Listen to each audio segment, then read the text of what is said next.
When you do a scene of a baby in a safe room and four armed terrorists walk in, you need to protect that baby.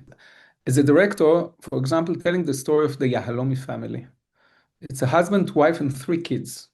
So the older kids, the 12-year-old and the 9, they understand, they know the story, they're mature enough. But with the baby, when you do a scene of a baby in a safe room and four armed terrorists walk in, you need to protect that baby. And we, as a director, I need to know to think how to do it. So first of all, it was to let the actress, the baby actress, and get to know the actors that play the terrorists. So she's familiar with the faces and they play with her a little bit. And then when we filmed the moments that they break in, we didn't have her in the room because we're shooting the direction of the door. But when we film the reverse side, we see behind their back that they go in, and when we see her reaction, so they were actually holding an iPad that the camera doesn't see that plays a Cocomelon cartoon. So they walk in, and she looks at them, and she's fascinated, and she reacts with wide eyes because she was looking at the iPad they were holding. We shot in a town where the mayor was very concerned um, because we are filming a fight scene between terrorists and the IDF, right? And they're actors, but they're dressed like terrorists.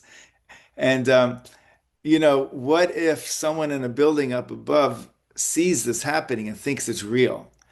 We had speakers every 10 yards announcing, like way down the blocks, these big speakers saying, "We're shooting a movie," in Hebrew. "We're shooting a movie. Everything's okay."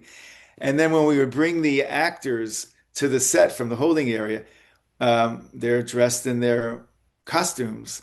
We had to put these white robes over them so that no one would, from that walking from the holding scene to where the set is, that anyone could possibly mistake them. We were filming, for example, a scene in a plowed potato field, and it's an intense gunfight. And we're filming this character.